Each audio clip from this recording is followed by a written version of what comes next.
We have. I'm learning more about 40k. Death Corp or Krieg by Luetin09. I don't know if I'm butchering it. Let's go! Today's video is brought to you by Audible. Audible provides an easily accessible way to access audiobooks for its members, just one of the reasons why I recommend it, along with enabling you to make huge savings on the newest full-length Warhammer audiobooks. As an Audible member, you get 1 credit every month to use on any title. I'm doing a naughty. Whoop! What happened? Pigs are cool. Ooh, peace. There cannot be peace in these times. Why?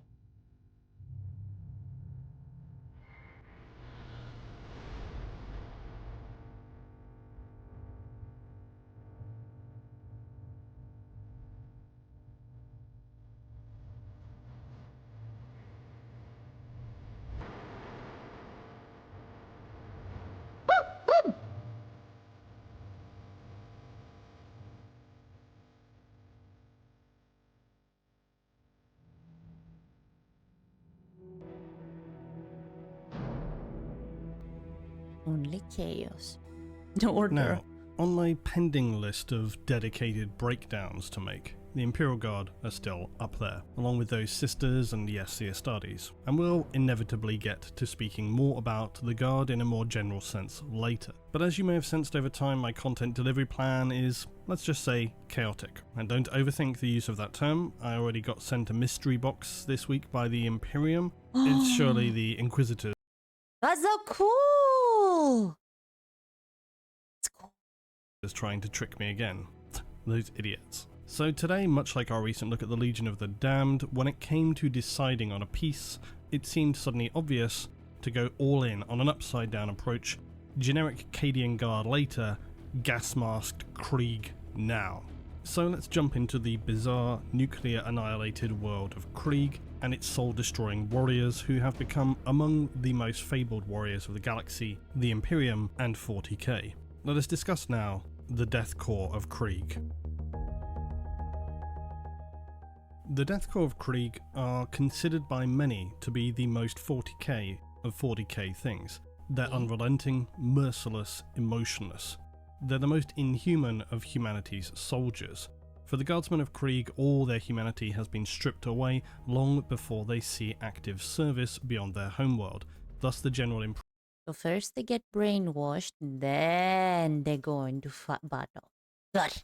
Impression other Imperial Guard regiments have of those who hail from Krieg is that of fearless, unrelenting, uncaring machines of war for whom not merely victory but fulfilling their objectives comes at any cost. And that cost, of course, being generally their lives. The same could be said, of course, for any Guard regiment, yet unlike other Guard regiments who, unless the objective is truly critical, may at some point consider a tactical retreat or consolidation of their positions. For the Guardsmen of Krieg, no cost is too high, no ground shall be given, no retreat, no surrender, no thought to the cost paid in human lives.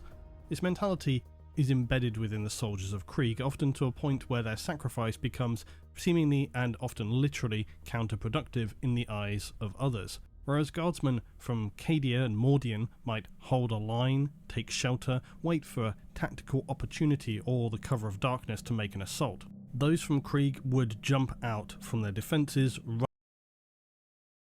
He has a pink mustache. Not only did he get brainwashed, they also blitzed his mustache. Running silently into a wall of oncoming fire. The soldiers of Krieg are the very definition of grinding down an enemy through attrition. Where others hesitate, the Death Corps of Krieg wields one weapon like no other Imperial Guard regiment, that being sheer blinkered willpower.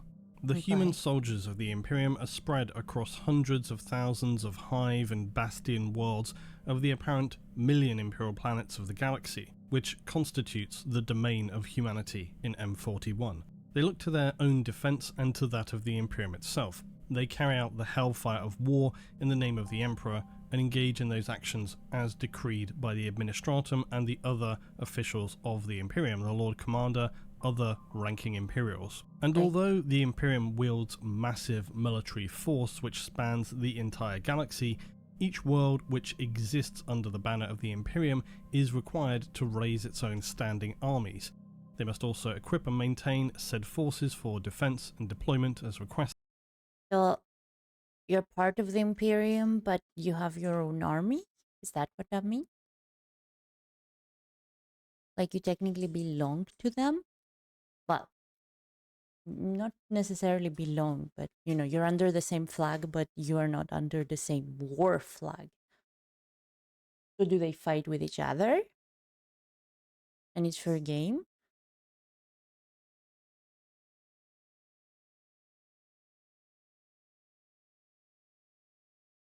Oh, okay. So they're kinda together, but they have their own government. Yeah, got it.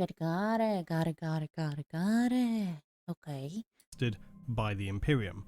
The soldiers who maintain defense of hive worlds and other All worlds have troops. All of them can be requested troops to fight elsewhere. Okay.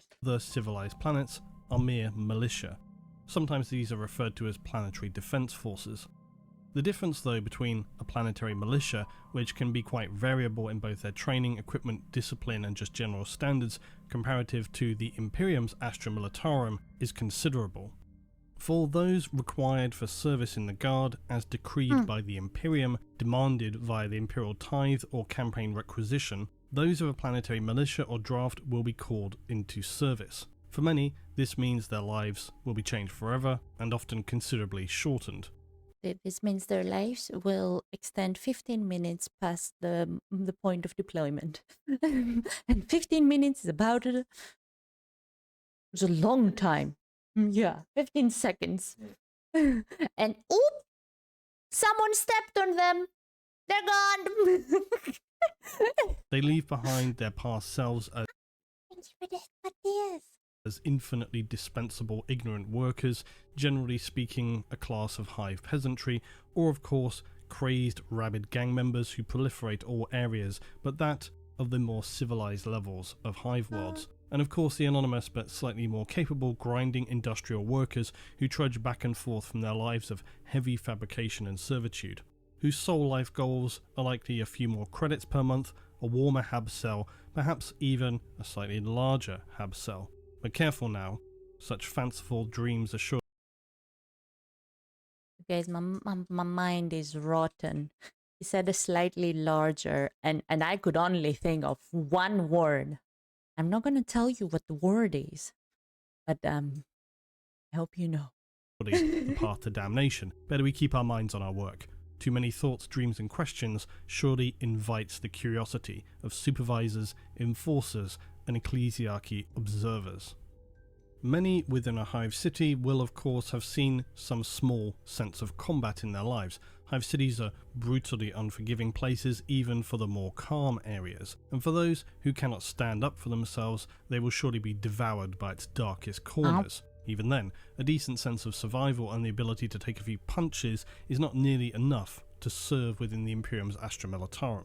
Although of course in saying that, for a lot of people they're not going to have a lot of choice one way or the other, because when drafted, those anonymous dregs of human detritus will be taken and reforged as soldiers of the Imperium, equipped with all they'll need to serve, standing in tight rows as new and highly disciplined members of the largest of all Imperial armies which exist in M41, who march to the endless wars against the traitors, the heretics and the Xenos under the galactic banner of the Imperium of Mankind, the Astra Militarum, the Imperial Guard.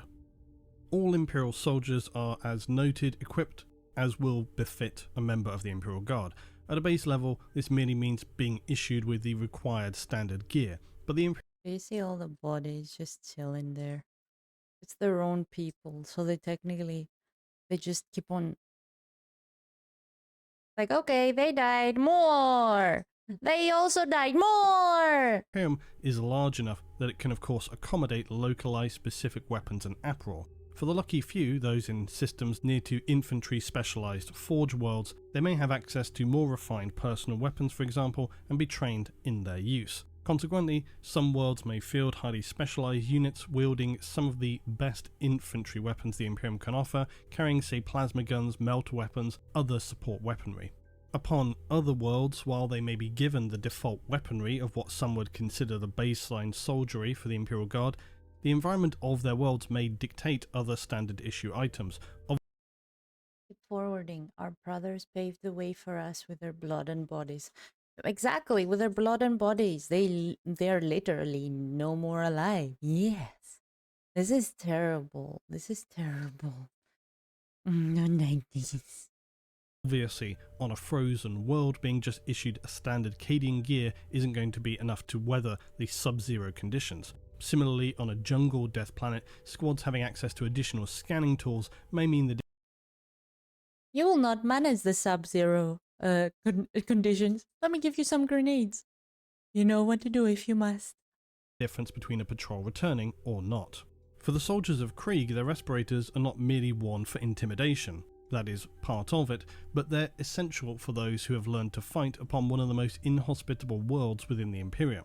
Their trench shovels are an integral part of their fighting doctrine as well. When brought into close combat, these are surely as lethal as any Kadashan machete or Mordian bayonet. Of course, in theory, should any forces found to be lacking or wanting in any regard, regional commanders or planetary governors should likely be stripped of their positions, their families disgraced, and in the most egregious of examples, additional censure or other punishment, sometimes in public, designated by the powers that be, the Inquisition, Administratum, or the Lord Commander himself, although pretty unlikely. But all of this is just in theory. In actuality, I'd consider it a safe bet that within many campaigns, regiments go to battle with second-hand equipment and just whatever is to hand. For the veil of propaganda is both blinding and suffocating within the Imperium. Whatever we may presume is the standard operational fare for the many thousands of humans pressed into service, the chances are it's far from the truth. Sometimes better, but far more often worse. The Imperium wields some of the most devastatingly powerful forces in the galaxy, which it will not hesitate to throw down against its numerous enemies. Throw down, literally. They will not hesitate to have you pass so that they will be able to keep on moving forward. They are mean little humans. They are.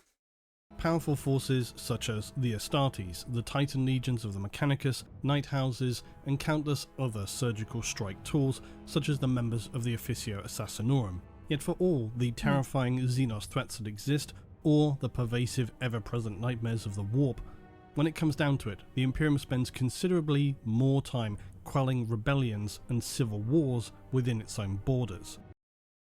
That is adorable. Your new name is indeed adorable. Exterminatus! Yes, Polar Exterminatus. These smaller scale rebellions are the bread and butter of war in the galaxy of M41. This is why the more human of human forces such as the Militarum, the Sororitas, exist in the first place.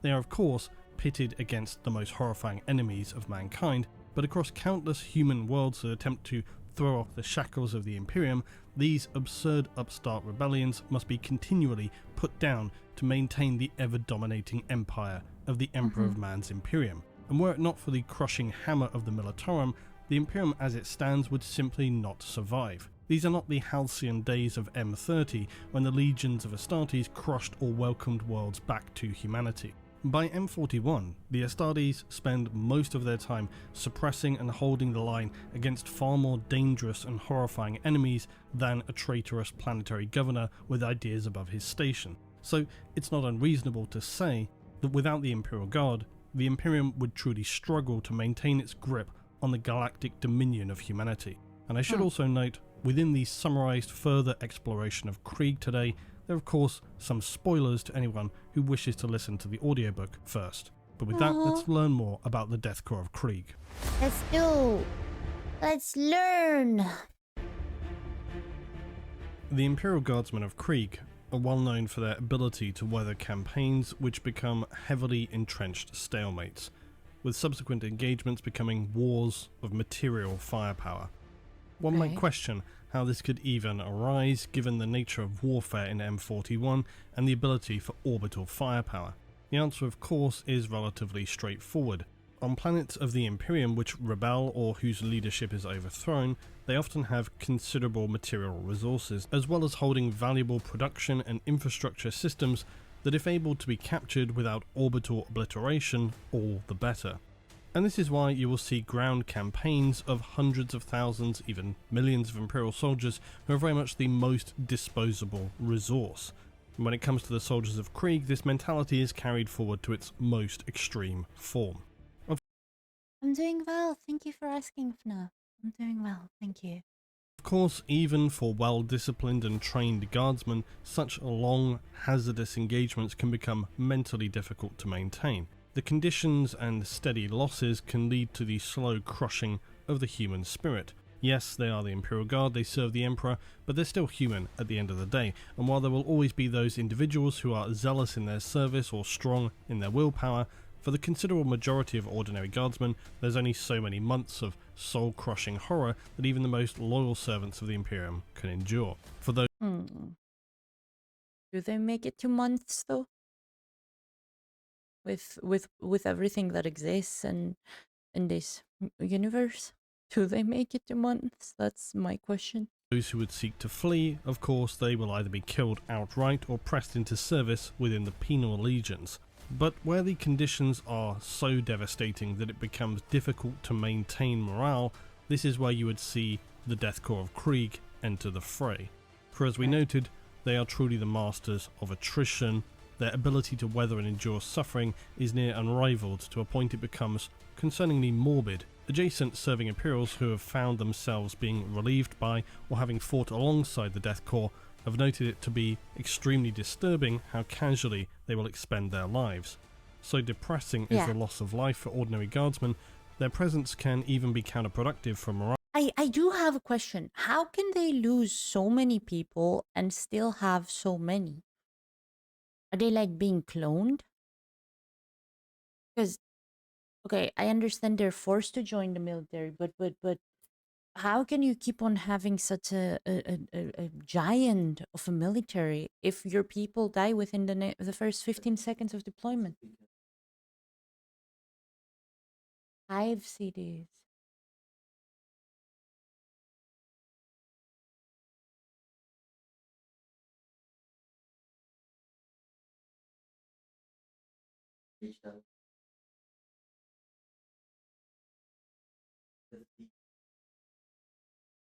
Ah, ah, ah.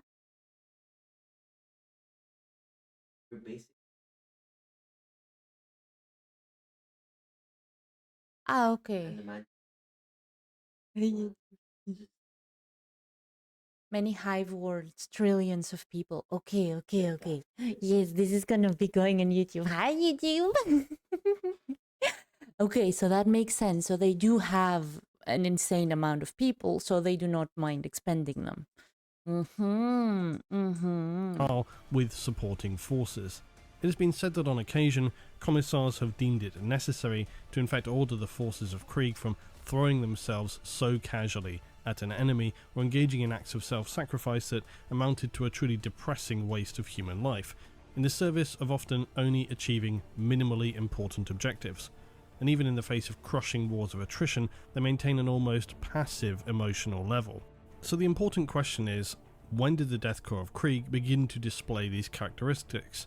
And why do they care so little for their comrades in battle and their own selves? How are they seemingly so fearless? How are they willing to throw away their lives without so much as a second thought? How did they become so adept at battles of material attrition in the worst environmental conditions possible? Why do they wear such terrifying uniforms that are both bleak and intimidating? But most importantly of all, what is underneath those respirator masks? Inflicted apocalypse. Wow. Okay.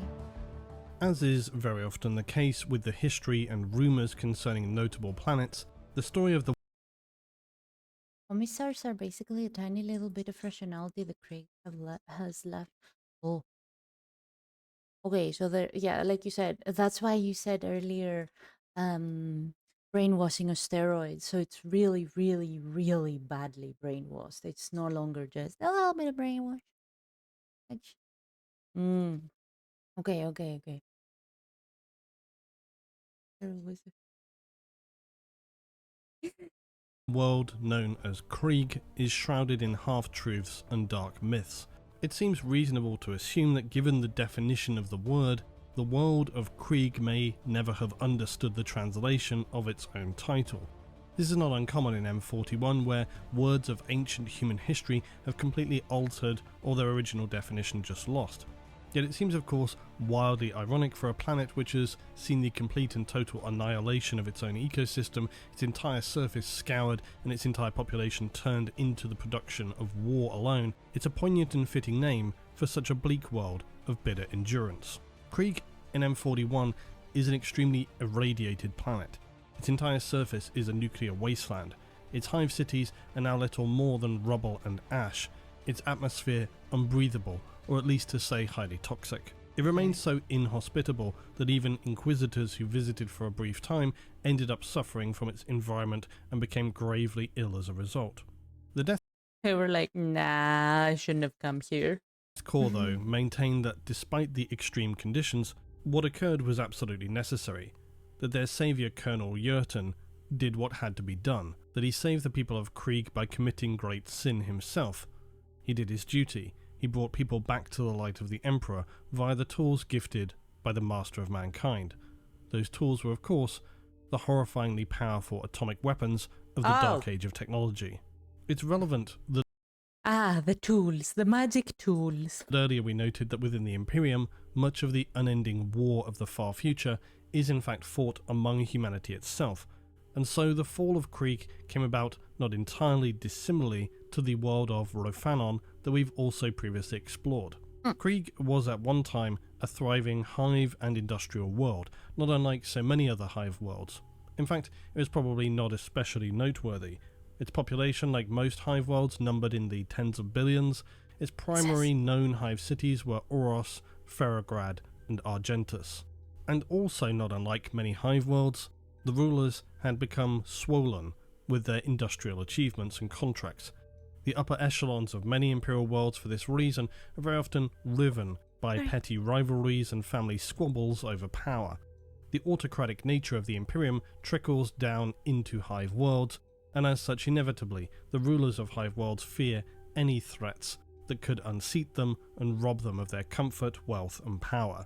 Perhaps though somewhat unusually, this led in this instance the leaders of the various hive cities to steadily invest more and more into their own militias, creating very huge, powerful private armies that stood ready to defend the leadership of the planet against any outside threats, and of course to also limit any threats from others upon the world itself who might seek to expand their own power. The time at which this begins to become noted in the wider Imperium is when we're introduced to one Colonel Luetin, who after running highly successful campaigns against Chaos cultists off-world of Krieg in mid-M40, he's interrogated by an Inquisitor, and it's explained that the Administratum and Munitorum are growing concerned about the situation on Krieg, especially the inability to draw reinforcements from the home world. Luetin supports their assertions that he's having difficulties in gaining reinforcements himself.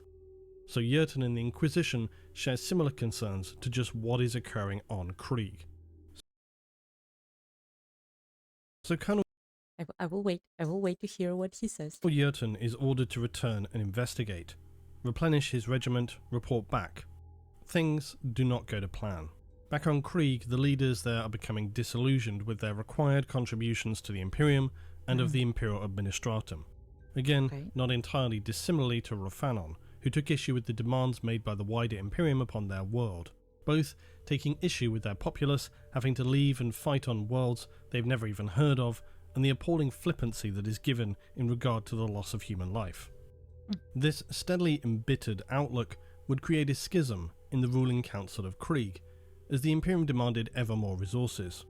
Resources the leadership began to argue were its to do with as they saw necessary.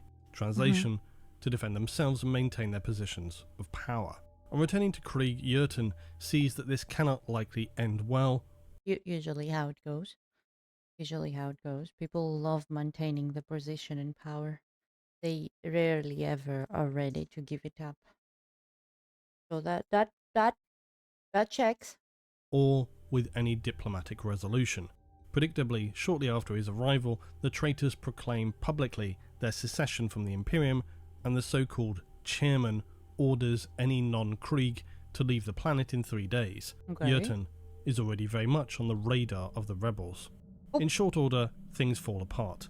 Luetin is contained within Hive Ferrograd, while the chairman Yeah, it is a difficult enough. I understand. and his military leadership are within Hive Oros. As the civil war begins, traitors within Hive Ferrograd are being publicly executed. Oof. The civilians barely notice anything has changed. They heard one day something Casual. about not being in the Imperium anymore, but now they are again under Colonel Luetin. They shrug it off and barely give it much further thought. They're like, okay. Meanwhile, within Hive Oros, things are also not going smoothly. For the traitors of the chairman's newly minted Krieg People's Army, reports are already coming in of attempted sabotage. Small cells of resistance are also making their own preparations. In true autocratic fashion, the governor of Krieg ordered any who would stand with him to enforce a planetary martial law. Okay. But small arms fire and civil unrest are now becoming daily occurrences around Give her the Hive booster Oros. check. I should note, this was not a situation where any worship or corruption of chaos seems to have been involved as a trigger. There's no evidence which points to this. It's likely this was merely a case of a hugely egotistical, power-mad leader, and undoubtedly surrounded by figures who protected them from the oncoming nightmare of reality. So a surprising amount of the planet stayed with the governor's rebelling forces, and consequently the world fell quite quickly under the general banner of the traitors. Again, noting them being classed as traitors in the specifically non-chaos sense in this instance. Soon after the start of the war, it appears that Colonel Luetin's daughter, Captain Sabella Luetin, appears before the autocratic leadership of the traitors, speaking specifically to the figure known as the chairman. For whatever reason, she appears to be acting against the interests of her father, who she seemingly barely knows, with him having spent so much time off-world. She wants to lead a strike team into Hive Ferrograd. The chairman continues to remain baffled that not all the citizenry are on his side. He blames this dismissively upon the indoctrination of the Imperium and the churches and cathedrals that they, in hindsight, stupidly allowed to be built upon their world as part of the Imperium. He also decides, like all dictators, to ignore the advice of his generals and orders the very bad decision to settle the unrest in their own hive city of Oros first, before they worry about how to deal with Colonel Luetin and Ferrograd. Elvo, I think to be able to know all the lore of 40k, too long. You also have to take time in between to actually let it settle and understand it. They consider that nothing is very likely to happen in the interim. Interestingly, and perhaps against what we might wish to presume, for as traitorous as this chairman, the leader of the rebellion against the Imperium is, he seems far less willing to throw away the lives of the citizenry unless absolutely pushed to do so, comparative to, say, leaders of the Imperium. Which I suppose makes sense when that's one of their core reasons for wanting to secede from the Imperium in the first place. Regardless of that one laudable trait though, he remains a petulant, egotistical leader, unable to tolerate even the smallest criticism of his decisions, and the fact that things are going far from smoothly and that the world did not immediately fall under his control with a ringing chorus of approval is already causing tantrums. It's causing tantrums. I was like, oh my god, it's your basic I am and no one else type of leader. Oh, great. I only know Guilty Gear Lawrence. I understand, Silvo. I understand. It's difficult. It's difficult, but I will watch what my woolies suggest. To add to the stress of things, the chairman is then nearly killed by a bomb in his armoured limousine within Hive Oros, which they had felt to be their rock-solid home territory. This understandably shakes the chairman at his near. Give me help, my head hurts. Mine too, FNAF, mine too. We got it, we'll watch it together. We can do it. We are big, we are strong, we are boo-boo-full.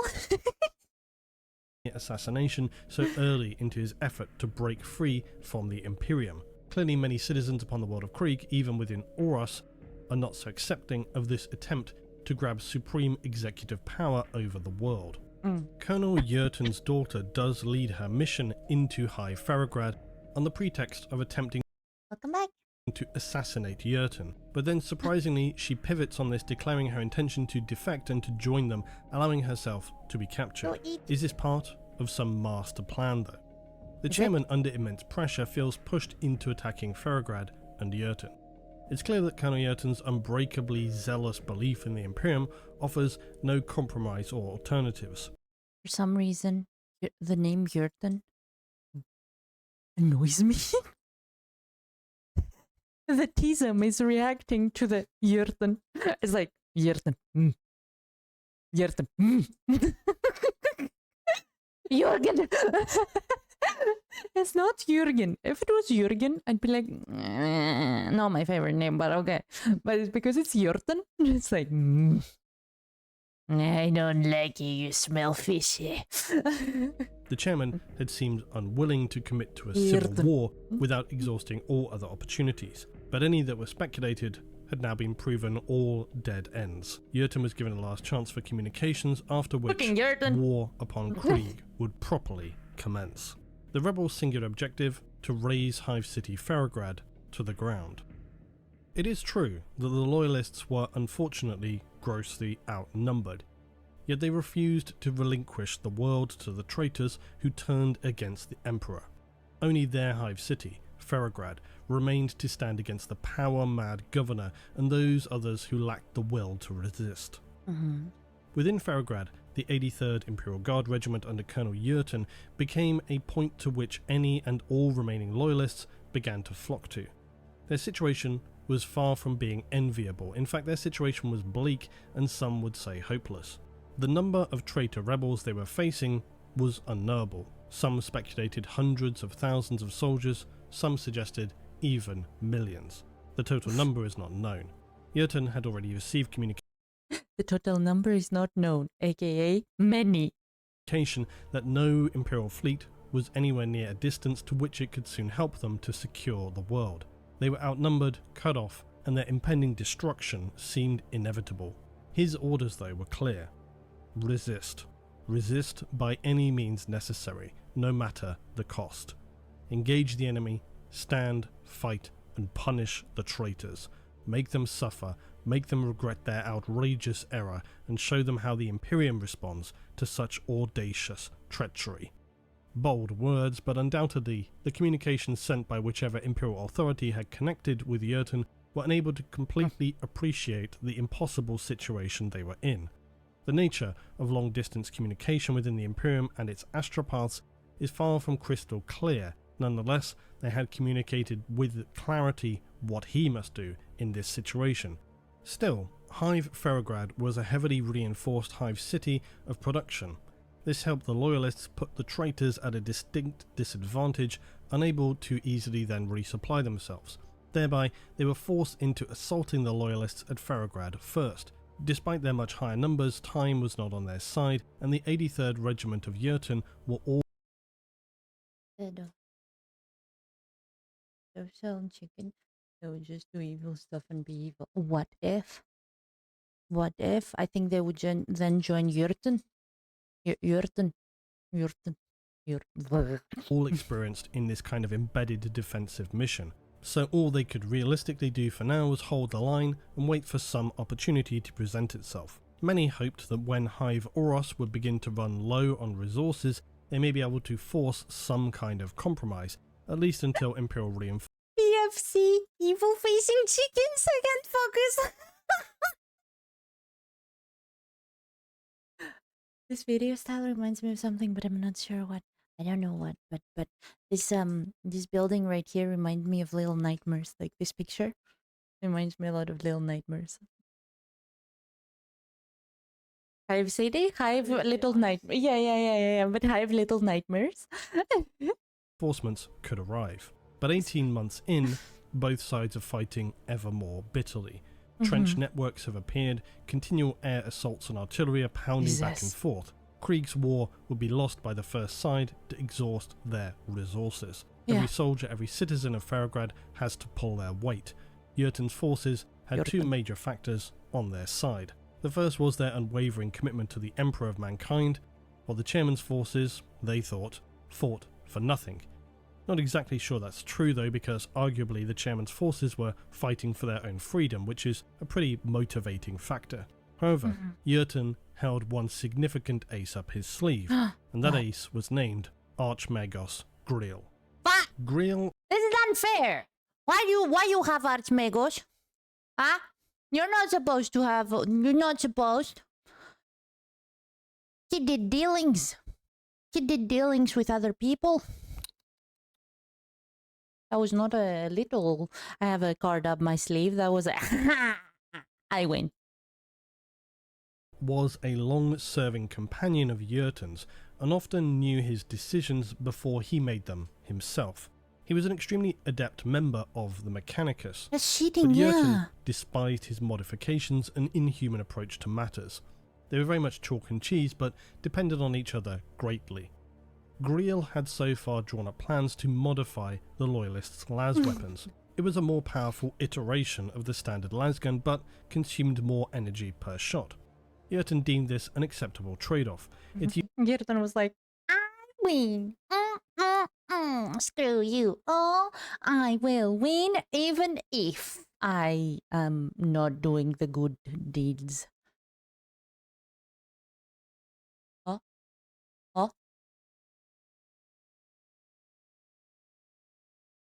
I'm sorry, I'm watching something on the side. Users would simply have to pick their shots and be accurate, but if they could make them count, it would give them an edge in combat.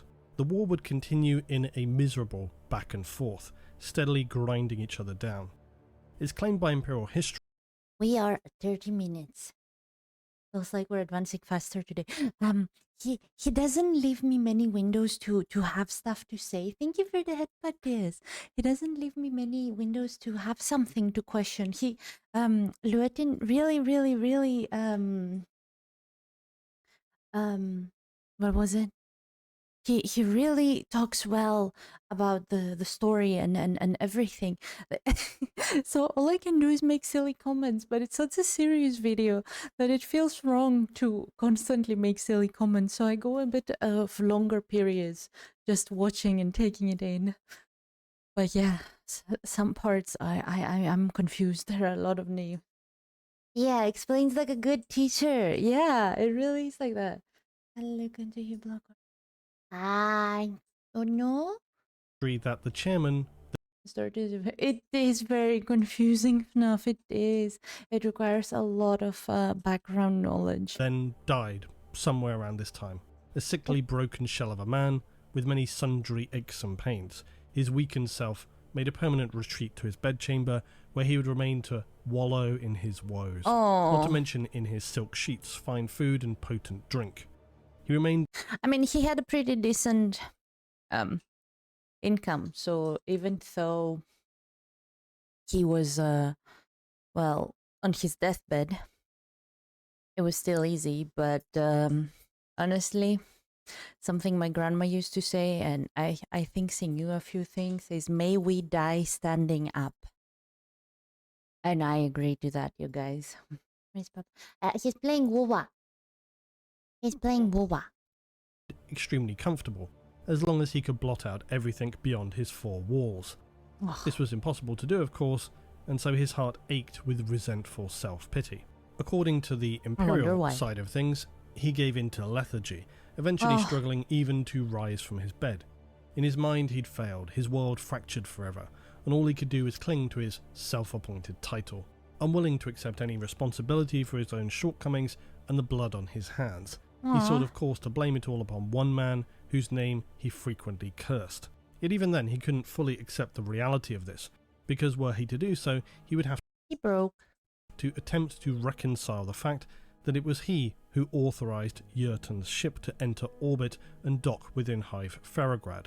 This must have posed a difficult paradox for the chairman, his situation all of his own making, but unable to face the harsh reality of his utter personal failure. It is said that one day, in his isolation, his servants failed to appear. In his indignant rage, he rang for them harder and harder, but then he could hear footsteps and raised voices. Then came the gunshots, followed by cries. Oh, His fattened, struggling heart was on the brink of bursting. Sweat poured down him, and he attempted to flail his clammy, cold body out of his grand silk bedchamber. One of his servants burst in, hurriedly trying to block the door as they attempted to flee. Suddenly the door blasted into splinters. Yellow gas poured in from the corridor outside. Oh. The chairman was sent crashing to the floor, the mist burning his skin and lungs. The room suddenly filled with dark, towering figures, wheezing through their skull masks. Well. A plea tumbled off his tongue. "I'll give you anything you want." But it said that out of lifelong habit, he also uttered a prayer to the Emperor, which went unanswered. His eyes finally attuned to the monsters in the yellow fog with their leering skulls instead of faces. Black eyes and distended snouts. Those who still recall this time claim that here the chairman broke down in tears of bitter regret and repented of his heresies, though no one can know this for sure. The last thing he would see was that of the masked face of a loyalist breathing heavily through their respirator, looking down without pity or malice. Some claim they killed him there and then with a powerful lasbolt to the head. Others that the poison gas would surely have melted his skin and began to liquefy his brain. An agonizing death and surely more appropriate than wasting ammunition. None can know the truth for sure. This, though, is where things become more complicated. It had been presumed that the death of the chairman may enable some kind of compromise or de-escalation of the situation, but it soon became clear this was certainly not the case. Colonel Luetin and the traitor General Kraus would converse at length about the situation, but it becomes apparent that the enemy remain as embittered and blinkered as ever. The death of the chairman has changed nothing at all. To make matters worse, it appears that Luetin's daughter perished in their planned assassination assault against the chairman. Colonel Luetin was too iron-willed an individual to be shaken by such a revelation. They knew that It's your daughter, you scum. this was a risk on any mission, yet it certainly did nothing to pacify the entrenched positions of loyalist and traitor. The traitors merely reiterated their objections of remaining under the subjugation of the Emperor, that they did not accept the reality of being forced to endure and sacrifice their lives for the anonymous Imperium beset against horrors of the galaxy. Again, this is a common complaint by any who choose to rise up against the Imperium. The situation for the Loyalists is looking increasingly bleak, and under even heavier bombardment from the air, they have begun digging deep under their hive city, widening tunnels and storage facilities, creating a city below the city. The Archmagos reveals to Luetin that there exists a stock of technology below the surface from the Dark Age. It's unknown precisely what is contained there, leaving Luetin uncertain about what they could be potentially unleashing upon the planet in the near future. But he and the remaining loyalists had of course committed to following their orders to the letter. They must find some way by which to deny Tired person, thank you. Thank you so much for the follow. It means the world to me. Welcome. Welcome. The violence is violent. Yes, the violence is violent.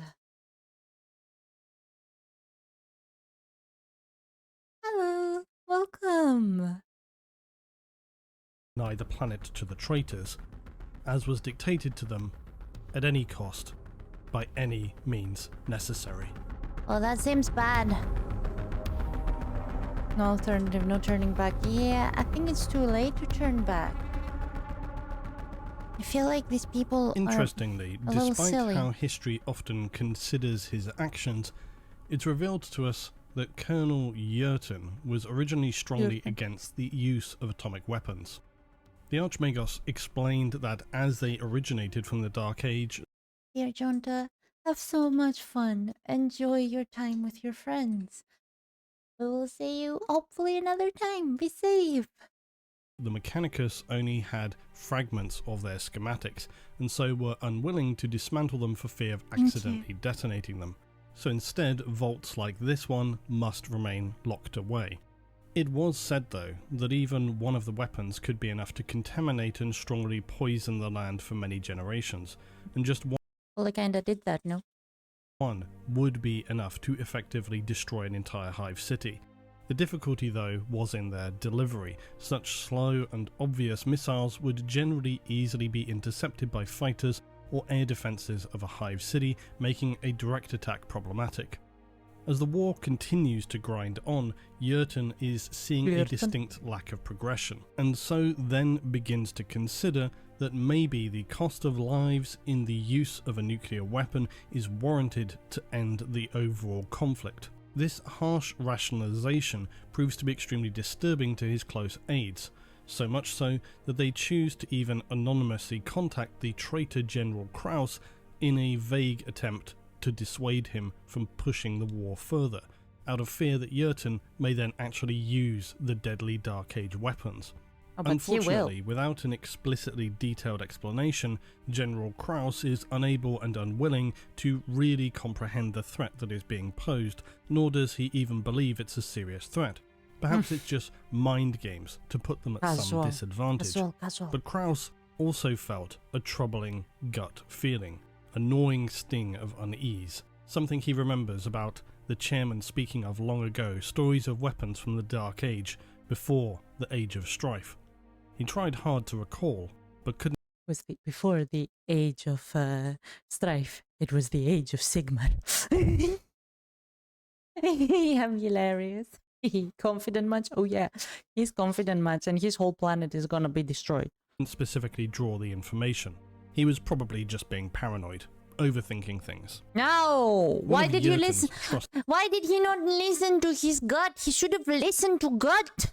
Hello there! Hello, my dearest! I hope you're doing well. I hope you're having the loveliest of mornings. And I hope you're having good num-nums. Officers is panicking about the use of these Just weapons. The age of and squish. Yeah. In doing so attempts to visit the vault where they're being kept, only to find to his horror they have all been removed. Of course they've been removed by Luetin and Griel, and things are now reaching a critical point. Luetin had clearly spent many weeks and months calculating all possibilities in coordination with Archmagos Griel. He was a straight-talking Imperial officer, and his belief in the Emperor so strong that he felt no shame in his conclusions. There was nothing to hide here, nothing that couldn't be discussed. In his mind, they had limited options. Because, realistically, the alternatives were surrender, failure, and certain death. The enemy would not entertain any compromise, plus Colonel Luetin had been ordered not to accept any himself. So he would clearly lay out to his officers the situation and the strategy, even to those that he clearly knew had considerable fears or doubts. He explained to them calmly and clearly exactly what these weapons were, why, and how he planned to use them. Luetin did not ask for any opinion. These weapons are bad. They will do bad things. I'm gonna use them. Oh my god. On his strategy, he made statements, as always. He would declare exactly what was going to happen and how it must be carried out. To him, there was no alternative other than to launch a preemptive strike against the enemy hive city. They felt confident that by sending one missile first, the surprise of using a weapon that the enemy had no ability to expect nor understand would demonstrate the power they hold and the futility of continuing the war. Shockingly, after this meeting, the officers attempt to relieve Luetin from duty. Suspiciously, he calmly agrees, only to have loyal elites launch a surprise attack and kill them all. Oh. With Luetin then... These weapons are bad, do not use them. The evil warlord. Exactly. And he already had assassins prepped and everything. Oh, Luetin really is an annoyance. Luetin. Delivering a final execution to his closest rebelling aide. Oh my god. No mercy, no compromise. The stubborn defiance, actions, confidence and attitude of Colonel Luetin clearly display the template for the death corps of Krieg. The man was absolutely unshakable, and he never even intended to create the Death Corps in the first place. They simply came into existence out of necessity. Did it. With the execution of his rebelling officers, it was like, oops. There is nothing to stop Colonel Luetin from unleashing nuclear apocalypse upon the world of Krieg. In these last moments, though, Luetin makes an additional, devastating further calculation. He rationalizes that one missile is not enough, because whilst one missile, even if it were to successfully hit its target, inevitably risks retaliation by the powerful air force of the traitors. If they were to mark the missile silo as a target in retaliation, they'd be finished. He also considered philosophically that at this point, no matter the actions that were taken, the world he once knew was already dead. it couldn't be saved in the true sense at this point. The war, the bitterness, the factions were far too embedded. Thus, Luetin concludes his only option is the annihilation of the world using all the atomic weapons. A conclusion that Archmagos Grill had already long realised, but chose not to even voice. Okay. As all the missiles were fired, few of the enemy could really comprehend what they were seeing. Such weaponry was far beyond the experience of anyone in this time, so few worlds had experienced the forbidden weapons of the Dark Age of humanity, despite the advanced time for the humans in the Imperium. So even the traitors in their city were unable to comprehend what Luetin had hoped to achieve with such a small burst of missiles. A tiny volley would do nothing to their hardened, reinforced outer walls of Hive City Oros. The general was alerted, but remained entirely unconcerned.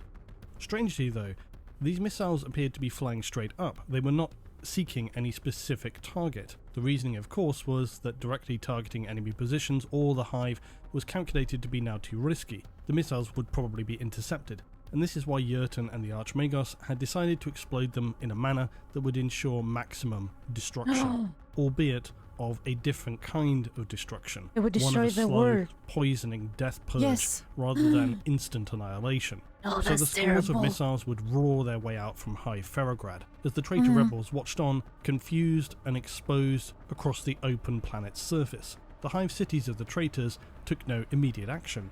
Vents were not closed, protective shields not raised. None were able to understand their impending slow extermination. It should be noted that nuclear weapons are still very much used by the Imperium in the 41st millennium, but they're likely far more powerful than when they were originally conceived in the unknowable ancient history of humanity. The Mechanicus understand their power, not to mention generally being fearful of anything which originates from the Dark Age or beyond, because although it might appear clear what it is supposed to be, who knows once you start messing around with the mysterious languages from the Dark Age. So you mess around, you find out. weapons such as these are usually kept, as we said, locked down heavily by the Mechanicus, only to be used in the most severe combat engagements.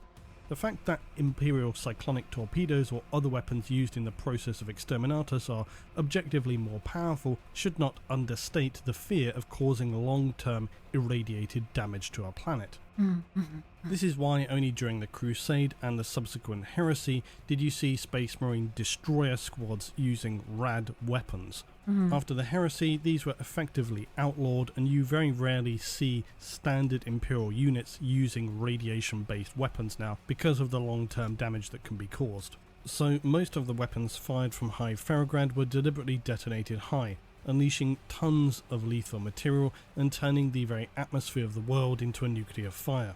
The consequences of this would be a total Classic humans finding more ways to generate greater violence and destruction. Oh yeah, they were like, it's not enough to just destroy the Hive, you know, we're gonna destroy everything. collapse of the planet's ecosystem and climate. Bizarre storms raged across the world, and the planet's sun was heavily obscured by the nuclear winter, which now consumed the entire planet.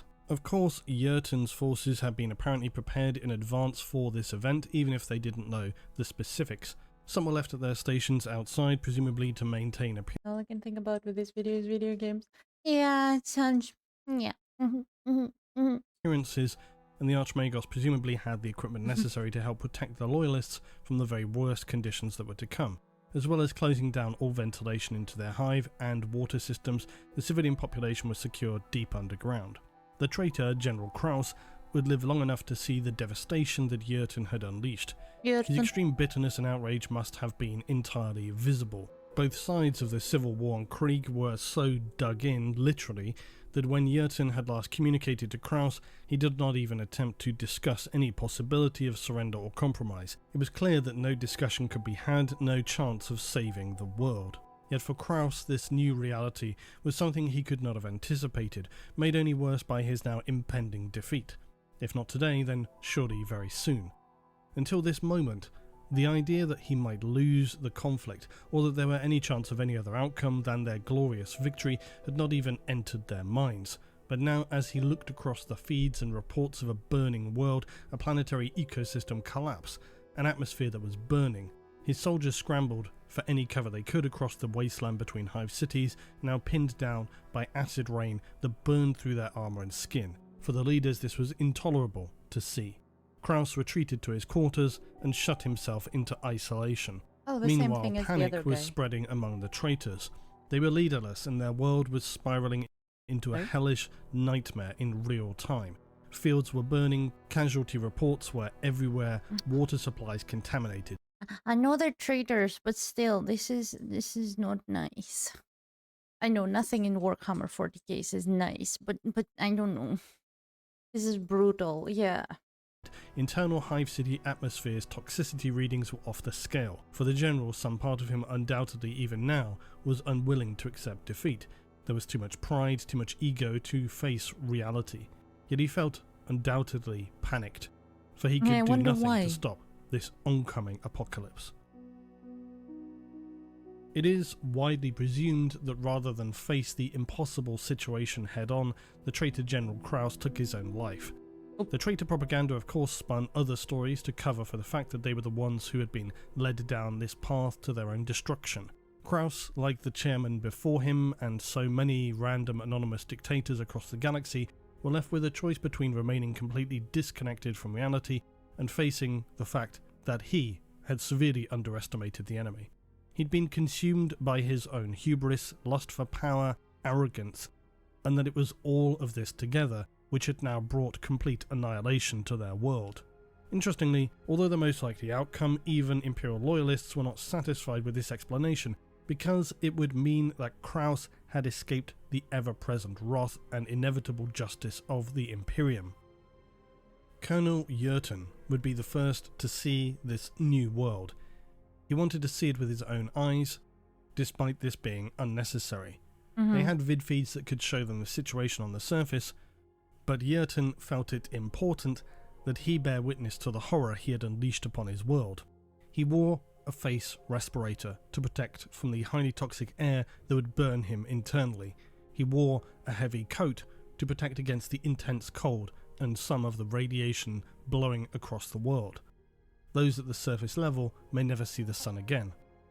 Unknowingly, Luetin would be the first to wear the uniform that would soon become synonymous with the planet of Krieg. For any of the traitor rebels who were left outside and within also the other hive worlds, they would suffer considerably more. The severe radiation that fell upon the planet, far more than even the most ancient weapons of humanity, would lead to the steady deaths of billions, not to mention the physical harm immediately caused. The survivors remained wounded, dishevelled, disorientated, generally in a state of shock. And this is where Luetin's Death Riders began to scour enemy lines of survivors. A small This is terrible, you guys. This is terrible. This is a little bit too hardcore, even for 40k, I feel like. Okay.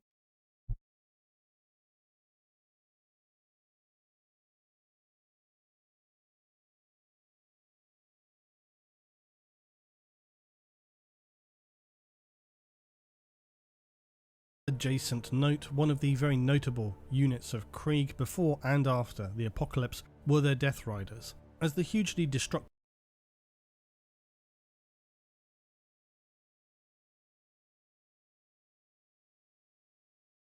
war had raged across Krieg, it had become increasingly difficult for both loyalists and traitors to use tanks and other vehicles, primarily because of the ongoing war of attrition, and this meant that logistical supplies quickly became scarce, coupled with the knowledge and the manpower needed to pilot the vehicles and keep them operational. This was impeded severely as the casualty list increased exponentially every day. On top of this, the devastating use of artillery and trenches meant that the land itself became extremely difficult to traverse, so the Archmagos had the surprising non-mechanicus idea to use mounted cavalry to give them an edge over the enemy. Breeding and heavily genetically modifying the variety of equine on the world was not a challenging task, gifting it a physique far stronger than a Terran horse. Its new adaptation enabled the mount to power through thick mud or over rubble, with its splayed feet also better to adapting and moving in difficult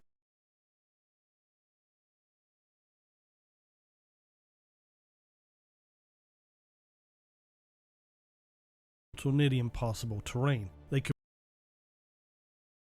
I was muted! Ew! The poor horsey, you guys, the pure horsey. This is no longer horns, it is horse. Jurten was his name. He's just following one of the 48 laws of power. Yeah. Yeah, FNAF, we're pushing through. We're gonna do it. Be bred quite quickly with the technology available, and so war horses were raised to be ridden as specially trained cavalry companies for the loyalists. Psychologically, these creatures are far more aggressive than their domestic Terran ancestors, with drug injectors being used to make the creature fearless. They use steroids on the horse! In the face of an enemy. In battle, the creature will charge directly into the foe's lines and will not be startled by weapons fire or explosions. Due to the Krieg steed's unstable body chemistry, it has to be constantly monitored by its rider and stabilized with additional chemicals. Oh my god, this means the creature can sustain also injuries that would kill lesser creatures, but leaves many of these mounts with horrible scars from previous wounds. The results even prior to the apocalypse were impressive and often caught the enemy completely by surprise. Yeah, if I saw someone riding that into battle, I would also be like, no. 40k, you don't ride horses. Oh, wait a minute. Wait a minute. I don't want these horses doing nothing. Speed of their attacks in the horrifying conditions, combined with them being very easily replaceable, made them valuable for a variety of roles. In the aftermath, the steeds of Krieg were even more critical, enabling fast raids on heavily weakened enemy positions, allowing the riders to attack or recon enemy trench lines and return to the safety of the hive while minimizing their time out in the open air. The Krieg steed would be equipped with armor to protect its head, and a respirator system was adapted to protect them, as it would their riders, from poison gases and toxic atmospheres. In the modern period, these Death Rider mounts would now be grown in vitagenic cloning vats deep below the surface, with their gestation carefully monitored by the Mechanicus biologists. They're all branded at the genetic level for any necessary identification purposes. Well, in a moment, So, the extreme conditions that now existed on the planet's surface also meant that realistically any major assaults between the hive cities was becoming quickly impossible, at least in the short term, thus enabling Luetin and the Loyalists more time to dig in, consolidate their positions, and resist against the rebels, who were reeling from the massive change to the planet, and their own hive cities and populations were heavily contaminated. Their leaders' arrogant overconfidence meant that the attack had caught them at their weakest and least prepared. They suffered heavily during the initial fallout, while the planet was being lashed by nuclear fire, and the extremely strong radioactive fallout crippled a massive amount of the enemy forces, who are now either extremely sickened, walking wounded, blinded, or any other number of ailments. Many were just suffering from extreme mental depression and disillusionment at the state of their world at this point. I wonder why. I wonder why. It's almost like they're going through some terrible, terrible events. Mental scars. No. No. Nice to say the will to fight and the morale of the enemy was at rock bottom. Look at this haunch, you guys. Look at it. It has bigger biceps than bodybuilders. Haunch is like, you don't fuck with me. I fuck with you. Yes, gotta take the haunches. Many would surrender, take their own lives, or just engage in pointless assaults. The nuclear annihilation unleashed by Colonel Luetin had turned the prosperous industrial and agricultural world into a barren, dead, irradiated wasteland. Krieg was no longer a hive world, it had become quite literally the most feared classification of Imperial planet, a death world. For those, mainly loyalists who lived to see the aftermath, this event would become known as the Purging. Surprisingly though, the devastation only... I mean, Krieg horses are genetically modified for... Yeah, I know, I heard it.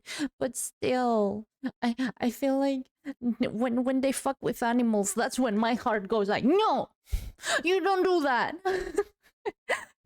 You created an apocalypse in a world and ruined a whole planet? I don't care!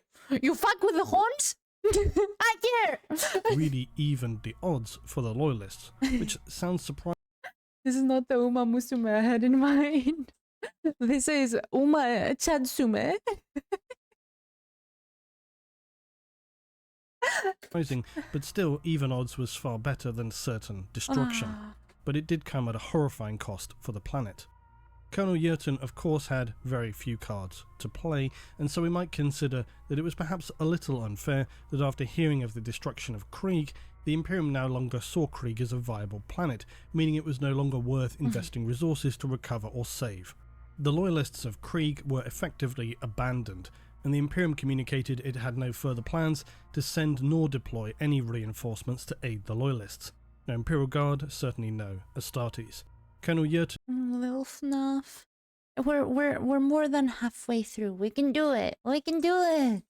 and his remaining loyalists were left to fight this war themselves, the outcome of which would determine their ultimate fate. Acceptance of some form back into the Imperium, or an unknown All fate. of them. Potentially permanent isolation upon a dead world, or even some final act of complete annihilation to scour any remaining traitors from the planet. Likely, exterminatus. Exterminatus, yeah. Oh, this is terrible. What is it? For the people of Krieg, after this act of extreme destruction, the war did not end. Their world was now changed forever, and what remained was a truly miserable, bleak reality that awaited all who had survived. They now entered into a protracted and extremely difficult period of continuing the fighting amid the now extreme and apocalyptic environment of their planet's surface. The atmospheric conditions allowed for little if any air cover, and so the war further devolved into a horrific planetary trench warfare. Week by week, each side would extend their lines and fortifications until every space that could be filled contained dugout trench defences, laser wire and bunkers. There is very little information about this grueling war of attrition between the loyalists and traitors, likely due to the fact that one week became another and another and another. Lives were lost, ground gained, lost, enemy killed, ground gained and lost. Various factors complicated the war, not least the environment above the surface, but also of course the distances between the hive cities, which were now very difficult to navigate and littered with vast labyrinthine trench networks. Artillery bombarded the enemy day and night.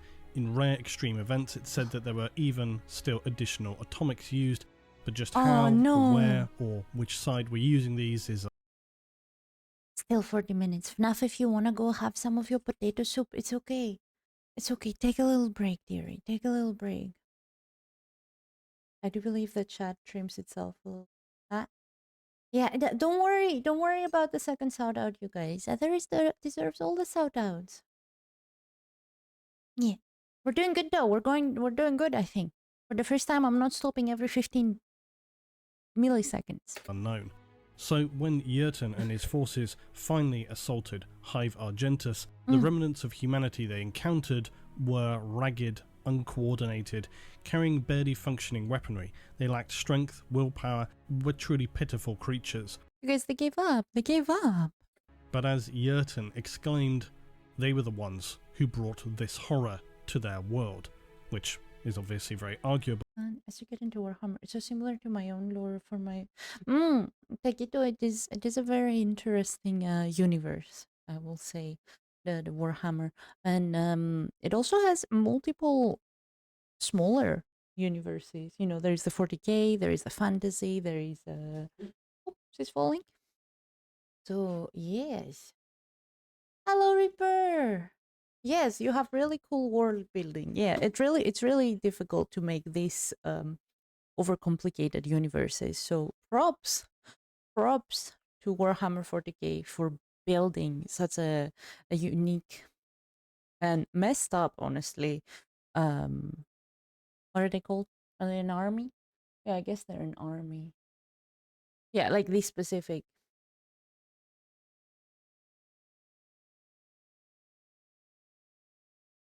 Of the Imperium. Right? Yeah. But what we know is they're messed up. They're messed up. Luetin is messed up. But they were to be shown no mercy, only death. Why no they mercy? Were slaughtered more like putting them out of their misery, despite Luetin's proclamations. Many months later, the Oi.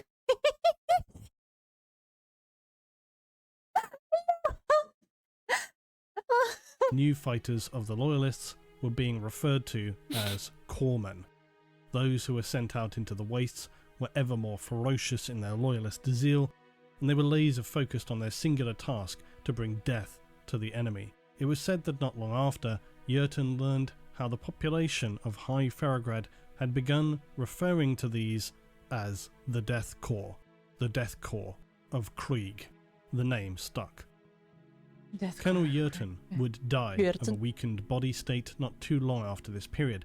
It makes sense, you guys, it makes sense. Even if they had protecting armor and the respiratory thingamajiggy, it can only survive so long, especially if we're talking about a nuclear environment.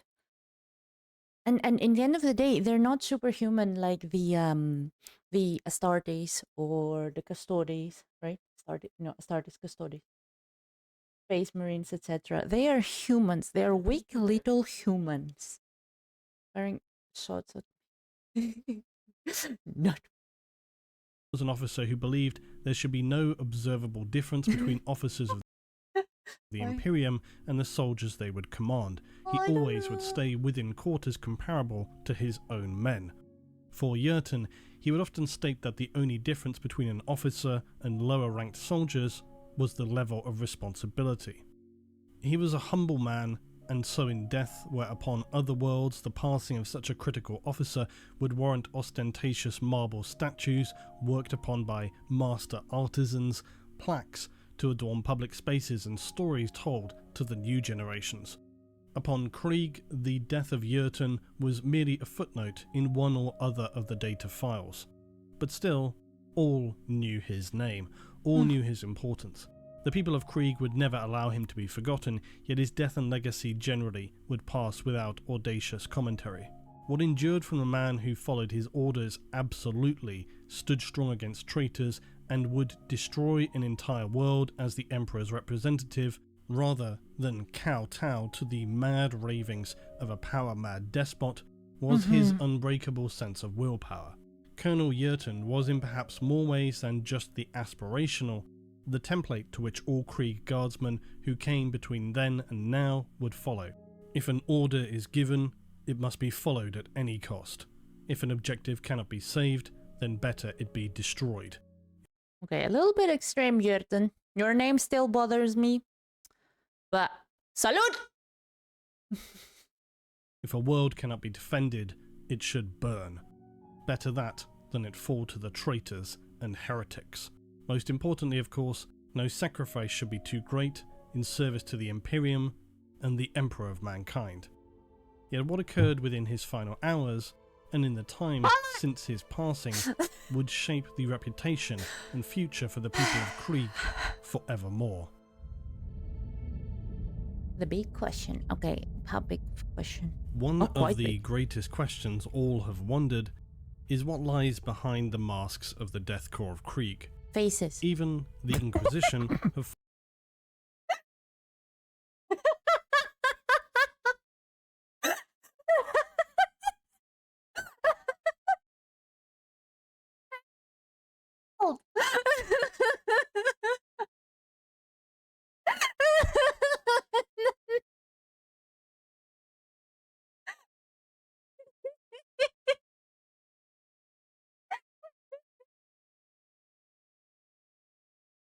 Oh no. Oh. forced the issue when first encountering the Death Corps upon the world's reunification with the Imperium. As always, I want to be clear that the answer remains unclear. It has not been I answered. It's good. I found the answer. Yeah. stated Hi, Kuma. Thank you for the lurkies. specifically what lies behind the masks of the Death Corps. However, I told you, faces. we can reasonably strongly speculate based on the information available. For one, we know that the Inquisition have forcibly ordered Krieg officers and soldiers to remove their masks, and although what You're peeking. Oh, okay. I peek back. they saw was unrevealed to us, the fact that the Death Corps continued to remain in service points to them not being abhorrent mutants, traitors, heretics, or otherwise. There have been many obvious speculations over the years, and the one which is often repeated, the one with the most weight Alrighty, FNAF, enjoy your footies. behind it, does seem to be the case that the Death Corps of Krieg are something akin to a clone army. Now, just how close that practice is upon Krieg is not entirely clear, but it does point to their usage of the Vitae womb and the fact that this is frowned upon by the Mechanicus Biologus. In the final hours of Colonel Luetin's life, Archmagos Griel presses Oh, the chat is not hidden in the VOD.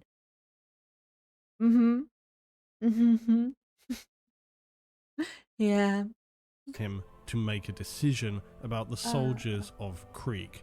Griel Mama, remonstrates with Luetin that only his strength of leadership, only his willpower, his character can be certain to endure the future horrors that are necessary to carry the Loyalists through to the distant time when they will finally reunite with the Imperium. Colonel Luetin is one of those figures who really likes to be in control. He wants to do everything himself. He feels frustrated when he leaves it to others. And Griel attempts to essentially leverage this feeling, saying, do you trust leaving Krieg in the hands of these other officers? But Luetin, when pushed, will not submit to Griel's pressuring. Sometime later, when called upon by the new commander of the Loyalists, the Archmagos lies to the new senior officers in charge of Hive Ferrograd. After the passing of Colonel Luetin, he insists that Luetin wanted to mandate the use of the so-called Vitae wombs to be used by Krieg, to the shock of the officers in the room. The birth rate, though, was declining, mutations increasing, and it appears that the Archmagos tricked the Krieg population into the use of the Vitae wombs. Because I told you the Archmagos was not good. Actually, I didn't tell you. I thought about it. But I knew he was bad news when Luetin pulled him out of his sleeve. I told you he was bad news. Again, I didn't tell you. I just thought about it. Usually they're trouble. as they were now in the belief that this was Colonel Luetin's dying wish, something they could not, of course, oppose. The reality was that he went to his death choking strongly on his protestation of any such action. Anyone who truly knew Colonel Luetin would have known that he would not have been more strongly opposed to anything that artificially interferes Enjoy your chucky milk! in human development, as he had been his entire life seemingly. Now, as I've talked about before, we do not know precisely how Vitae wombs work or even what they are, but it is suggestive that they require some kind of initial implantation from the way in which Archmagos Griel speaks to them. It sounds as if a fertilized embryo is required to be placed within this womb, but then it is also genetically modified so that it grows into what is near enough a clone of Colonel Luetin. It feels like something along those lines, but again, it's really my own just logical assumptions on the information we have. It's just heavily implied by the conversations between the Archmagos and Luetin and the others, hence the fact that he was so angrily resistant to the use of Vitae wombs, plus the fact that the Mechanicus Biologus frowned so heavily upon their use. The Mechanicus in general and the Imperium appear to generally hate anything that appears to be clone-based. It seems to go strongly against the strange ethical rules for the Imperium. Look at the Astartes, they're not clones, they're individuals who are just adapted to become Space Marines. But it's very weird that the Imperium has these kind of sort of ethical qualms, because they don't seem to apply these ever for anything else, and when they do, it's usually not for the reasons you'd want or expect. Archmagos Griel believed that the only way for the Krieg armies to be powerful enough to survive a war of attrition was for their number to be filled with the strongest warriors possible, those who could decisively win in battles, who were unbreakable servants to the Emperor, and who were uncompromising in every respect. Essentially, he was suggesting that they would create an army of Colonel Luetins. He didn't say that, but it seems Technically, to be that's what he was saying, There's also this implied sense that Archmagos Griel always knows what has to be done and what would be eventually the conclusion before Luetin knew it himself. So, in that sense, in Colonel Luetin's deathbed, Griel understands that His protestations were merely the delay point between the clarity he would eventually gain in realizing this was an action that had to be taken, and so Grill basically joins the dots. This is generally pretty normal actually for Mechanicus as well, because they're often far ahead in thought processes compared to ordinary humans. Well, it kind of makes sense. They have better GPU. Grill seemed to be just a very patient member of the Mechanicus and was allowing Colonel Luetin to work it out for himself so as to not draw his irritation. Plus, there's always that thing of if you try and force someone to have an opinion, it never really works, but if you let them get there themselves by just giving them the information and enabling them to figure it out, even if it takes some time, they're going to be much more on board. Plus, it probably helps in the long run. So there are many subtle references to this. It's just kind of reading between the lines. For one, Luetin speaks about wishing that he could be the one to meet face to face with the Imperium and show them just what he had achieved. Grill also knew this. He knows that it had been Colonel Luetin's dream to raise Fun Silvo. Imagine having such bad brain efficiency. He's trying, okay? You don't need to know what you write. Hi, Frisky. How are you? I hope you're doing well. this vast army upon the world that would stun look and at this shock the picture, it's Imperium when they beautiful. eventually returned, which of course it did. It's so cute when in reality they're not cute at all. Lastly, there is the most glaring detail that the officer of the Kriegsman Toaster? I don't know. who first revealed his name to the Imperium announces himself as one Colonel Luetin, which he obviously isn't. This is combined with the fact that the Krieg Guardsmen also just generally appear confused when they meet the Imperium after such a long time. They're asked what their names are. They seem very confused by this because they have no personal identity. They don't need names. Now, they're just warrior, well, warrior 1, warrior 2. Of course, I have to add, we could speculate that this was just a symbolic act, that the Krieg merely continue the honour of Colonel Luetin by carrying his name forward. But I think the reality with what we know of what took place in the aftermath... Or are they all just Yurtsen hiding behind that thing on their faces that I forgot the name of? Oh, you paint Karn. Oh, that's cool! Welcome. Remember, we're not slow, we're just undercooked. The human brain runs on around 20 watts per day. Yes, we're undercooked. It tries its best. Gas mask! Yes, Kuma, thank you. My brain had a little moment, the little moment. They basically are. Yeah, I think they're just clones. So it's like, who cares? Are we clones? Are we not? We are what we are. The sheer pressing necessity of the Vitae wombs, this constant air of unease about their use. Everybody seems to understand that they're pretty dodgy, but just without actually explaining why. The fact that the Kriegsmen never remove their face masks, it's all heavily suggestive of, if not a clone army, at least something very close to it. The aftermath. Okay. You should learn about the fire wasps when you get the chance. The fire what? Okay. Something I'll have to look into. That one guy, thank you. Thank you so much for the follow. It means the world to me. Welcome. Thank you, dearie. Thank you so much. Like, 3 months. Oh, thank you. Keep cookies. I give cookie. Take cookie. You take cookie. Oh, Muffle. Thank you. Thank you so much for the follow. It means the world to me. Welcome. Oh, my little sweet babies. Welcome, you all. The apocalyptic surface of Krieg was now a ghostly dystopian wasteland, the very soil of which could contaminate and heavily sicken you. Vast craters pockmarked. I'm doing well, Ho. Thank you for asking. How are you? I am learning about Krieg and Yurtsen. The planet from the repeated artillery strikes, many so deep that any who fell in were as good as dead themselves, pits of death which were filled with shattered remnants of humans from generations previous. All manner of horrifying anti-infantry weapons littered the surface, from impossibly dense thickets of rusted wire to devious shredding mines which... Yes, you guys, any world after... This poor planet is hacked. There is no redemption. He's dead. He's deader than dead. I had to deal with him under a scuff today. The scuff. I know it follows me.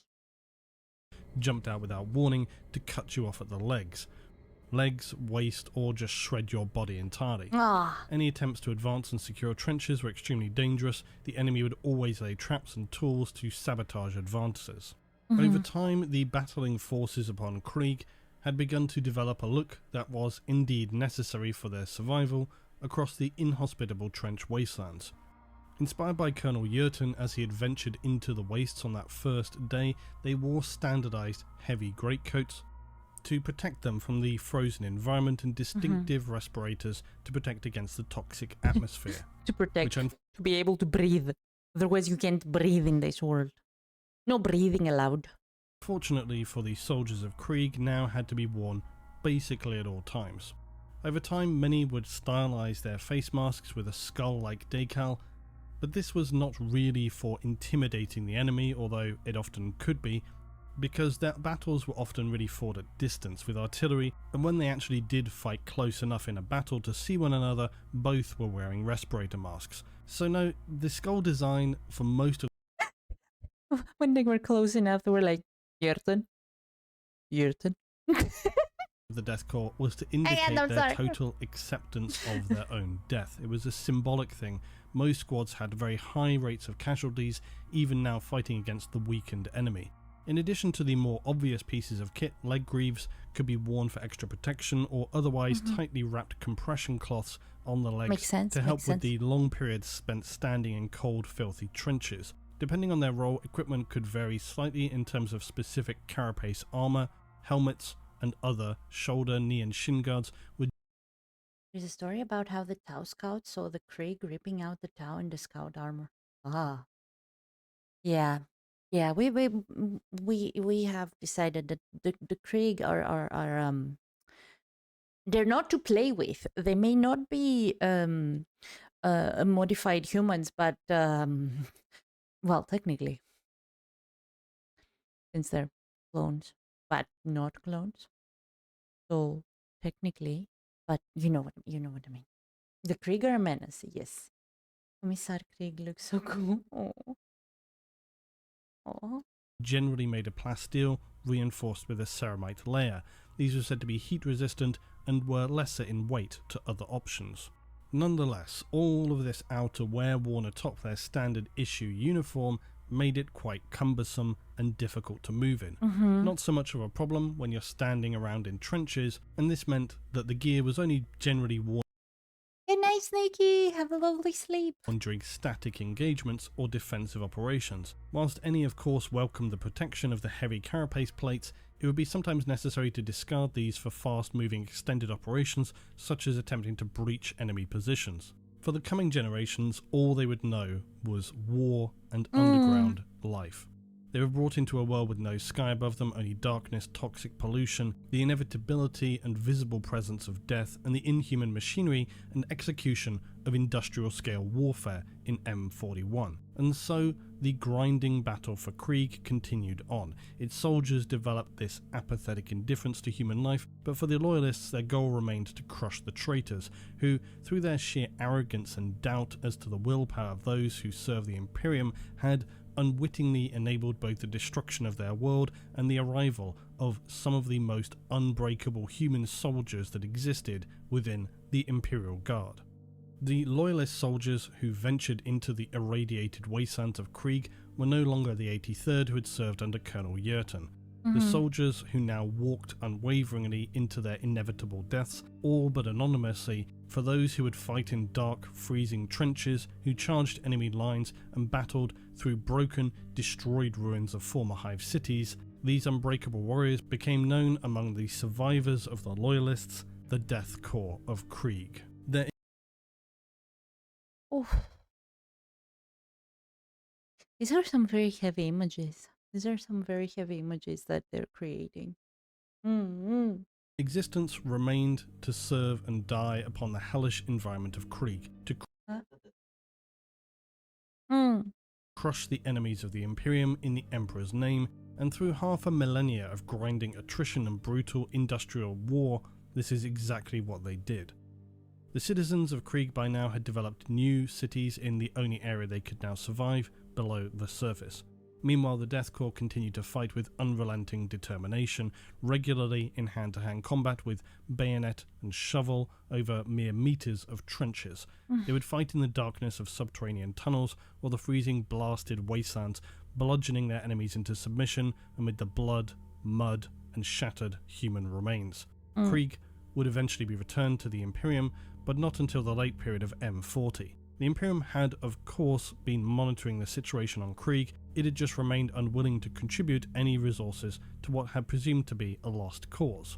General opinion as to what had occurred upon Krieg remained unsurprisingly not a positive one. So despite the enduring efforts of the loyalist people of Krieg, despite their near incalculable sacrifice and centuries of suffering by those serving in the Death Corps, there was no celebration or relief for Krieg when it returned to the Imperium.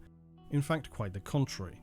The people of Krieg were simply met with a terse, emotionless statement that the world of Krieg had been assessed as now being behind on paying the imperial tithe.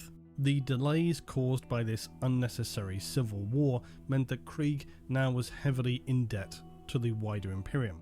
As with the majority of Imperial Hive worlds, the imperial tithe was to be paid by contribution of soldiers for the Munitorum. However, the adepts of the Munitorum, who had perhaps expected protestation from the newly liberated world of Krieg, were shocked when the representatives who joined them aboard the Imperial ship in orbit of the world offered up 20 whole regiments, and additionally requested them to be deployed to the most severe of war zone environments. Now I'll interject here with a small adjacent reference, because this is not an uncommon action of self-penance.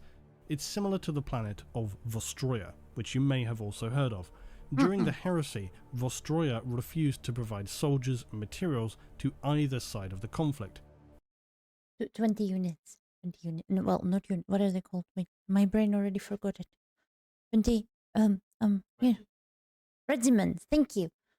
Extremely bizarrely, they had somehow The words that I kind of know, but not really, I instantly like scratch them out and replace them with words that I'm more comfortable with. determined their best bet was to remain neutral, undamaged, and productive. Oddly, the ruling authority of the world had presumed that by remaining impartial, this would then limit damage to the world, and of course by not siding with anyone, come off all the better for it on the other side. Obviously, this is not how things turned out. In the aftermath of the heresy, this decision by Vostroya was not viewed positively. In fact, the opposite. Realizing their catastrophic error and the impending heavy punishment headed their way, Vostroyan leadership would make a declaration to the Imperium in an attempt to prevent it being punished even more severely, that every firstborn child of the world would be sworn to the Imperium's service forevermore.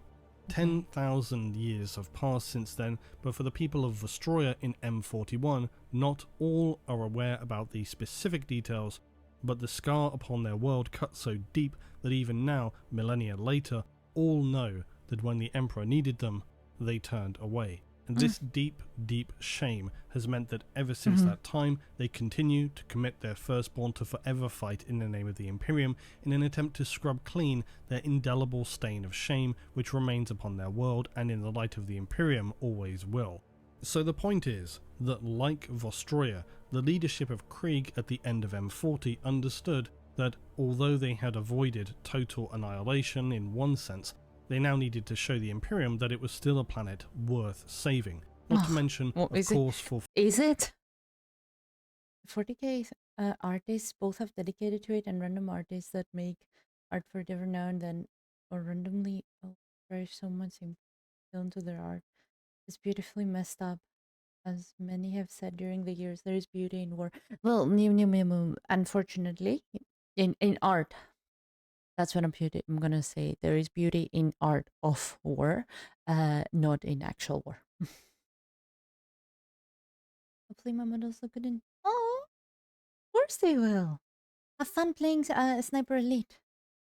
Fulfilling Colonel Yerton's long-standing wish The Australian painter.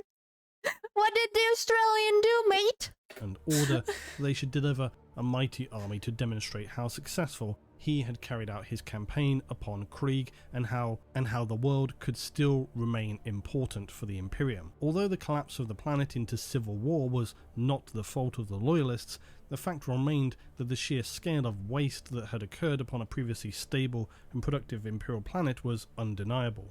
The deployment of the new Death Corps Imperial Guard units was a resounding success, to the considerable surprise and shock of those within the Munitorum. The Death Corps quickly proved themselves far superior, entering into engagements that had ground to a halt with other regiments, most obviously in war zones that mirrored Krieg itself, toxic environments, polluted ashen worlds, and where other Guard forces had struggled considerably, the Krieg soldiers carried on as if it were very literally a world without any such inhospitable conditions to contend with, to the astonishment of their They were absolutely used to this. superiors. Senior officers were in awe as the Death Corps broke bitter stalemates with ease and achieved strategic advances that would have otherwise required the slaughter of thousands of penal legion troops to achieve the same results. In some instances, Imperial officers had been waiting for Astartes' assistance to resolve hard-to-crack situations, but the Death Corps of Krieg stepped in and immediately smashed the problem. They were like, I got this. We do not need the Astartes. I got this. So now Krieg exists as purely Down a under. world of war, both in its production, but also the fighting continues across its heavily scarred terrain. But why? Well, very simple, training for the Death Corps. Because it of course became apparent that the Death Corps was so effective because they had been tempered in the brutally unforgiving warfare that had raged across their planet for centuries. And the Imperium continues to demand this standard level of skill and service from the Death Corps that remains above other guardsmen. The Death Corps face such a high rate of attrition and destruction wherever they're sent to that consequently they must be steeled to face such nightmarish conditions. Where an ordinary hive planet may raise one new guard regiment per year, Krieg continues to contribute as many as 10. The Imperium remains insatiable in M41. It needs more and more of the Death Corps to fight in its ever more extreme wars, such as Octarius and the ongoing war fought in, around and through the Cicatrix Maledictum. While the Death Corps are undoubtedly highly skilled, disciplined and unbreakable, they also lean heavily on their nature of being disposable to achieve victory. And this can often be used to an advantage, especially when they have already been fighting more standard Imperial Guard. It can catch an enemy by surprise as suddenly they throw themselves against scenarios that would be considered entirely pointless engagements. And while this brings the Death Corps victory, it often will come at an extortionately high cost in human life and material equipment. Sometimes this is warranted, but other times it can in fact be somewhat counterproductive, which remains this strange duality for the Death Corps of Krieg. Effective, a sledgehammer to an enemy, but bleak and demoralizing for any adjacent forces who have to cooperate and support them. For the distant eyes of the Imperial Administratum and the Munitorum, however, The Legion looks the coolest. I'll have to check them out. they do not see the human cost. They do not see the morale of allies. They simply see numbers on a data slate. They see terms such as defeat or success. In their Always more. Like no country will ever say now. We have enough soul. No country will ever say that. eyes, nothing else matters other than the final result. Even in an era of peace, no country's like, now we're good. Demon Kulaba. Briefly circling back around, where other planets would produce ore or munitions or agri-products, Krieg produces the Death Corps, and nothing else. It produces soldiers, endless new regiments for the Imperium to send to the most hellish environments and war Yeah, Polar. Just in case. zones imaginable. For the Imperium though, the considerably suspicious part about this was the fact that although Krieg had seemed enthusiastic to contribute on its return to the Imperium, with the obvious assumption that its contribution of soldiers was in part to serve its penance for past. Please don't ever look up the Demon Kulaba. Oh, is it that bad? Now I want to look it up. You did the bad. You told me not to do the thing. Now, no, I want to do the thing. No, I will not do the thing. Problems, but then more surprisingly, this rate of contribution continued. How were they able to suddenly churn out masses upon masses of endless new soldiers, especially considering how damaged the planet had been as a result of its 500 Do it, Paula, do it. year war? So an inspection by the Mechanicus biologist team points to something that those upon Krieg had been keeping fairly quiet about, namely because it was very much considered abhorrent in many ways by the Mechanicus. So obviously, as we noted earlier, they found that upon Krieg in past centuries, the Loyalists had begun the use of these vitae wombs. Now again, as we said before, details sparse, but seemingly the power of the Death Corps of Krieg and how successful they are in all combat deployments led the Imperium and Mechanicus to effectively turn a blind eye to just how they're produced, which seems both Like, these guys help us quite a bit. They work very, very tirelessly. I say we'll look the other way just because they're all one clone. It's okay.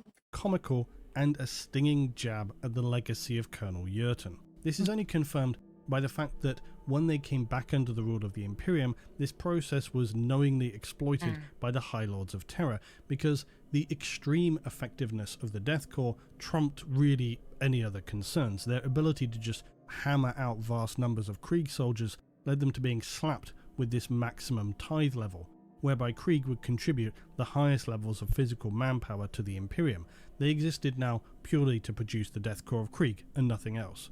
So Krieg as a world and society already walks on the wrong side of the line when it comes to ethics, and so it's speculated they inevitably also dabble in things like abhorrent eugenic policies, all out of sight and out of mind, deep in their underground cities, which farm out new humans as factories turn out new rifles. More troubling though is the fact that the actual nature of what a vitae womb is feels like the most concerning aspect here, not least because it remains deliberately vague, and within the world of 40k, things that are not described clearly are very probably the things that you really want to be worrying about.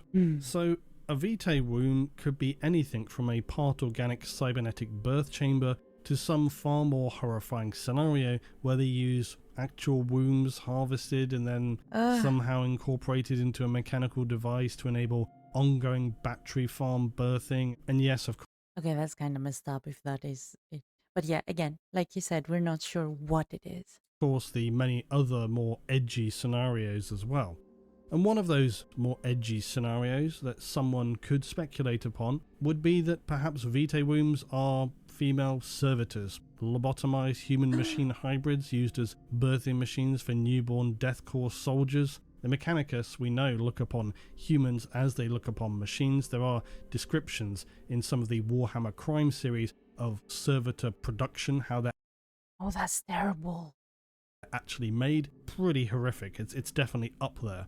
So the Mechanicus are undoubtedly very uncaring, certainly with no real sense of human morality. It would No, not be they don't care. They don't see humans as anything impressive. They think that what they are is better. out of the realm of possibility for one as ruthless as Archmagos Griel, and then, as with all servitors, just used until they're no longer functional and then sent on for organic recycling. Very harrowing, disturbing, but unfortunately all too reasonable possibilities for the nightmarish world of 40k. My own personal view, and please take note this is all entirely again my own speculation because so little is given to us about the vitae wombs. To me, the process is more oviparous. It doesn't require human hosts or anything like this that are traumatically forced into some endless birthing thing.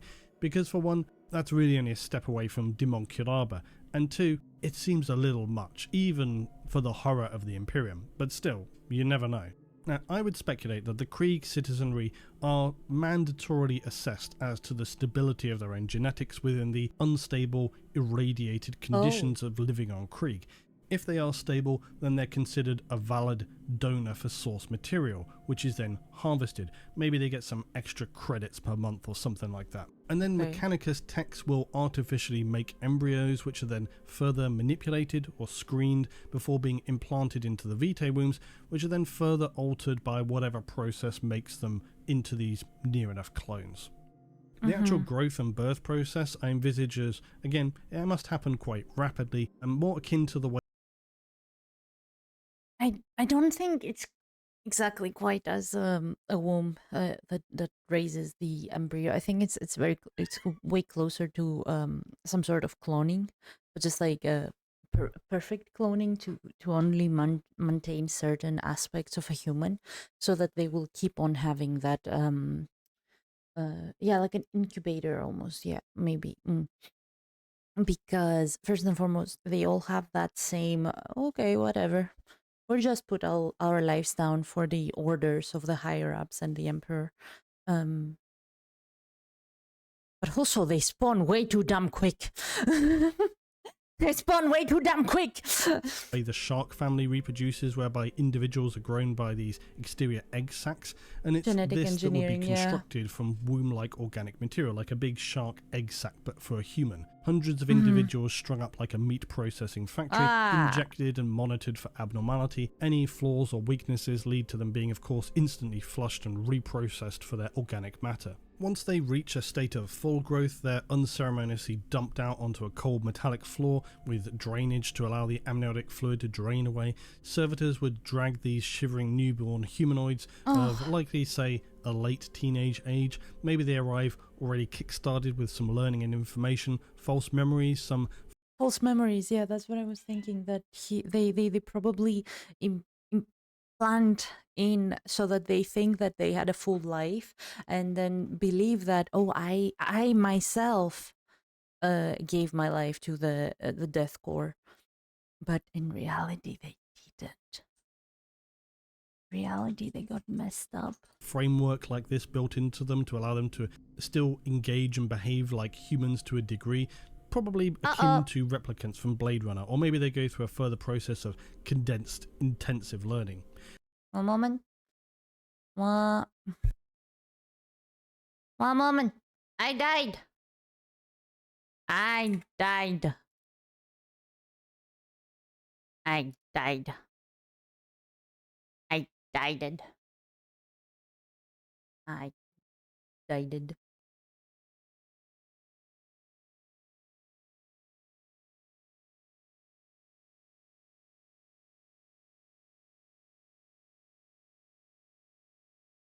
I'm back.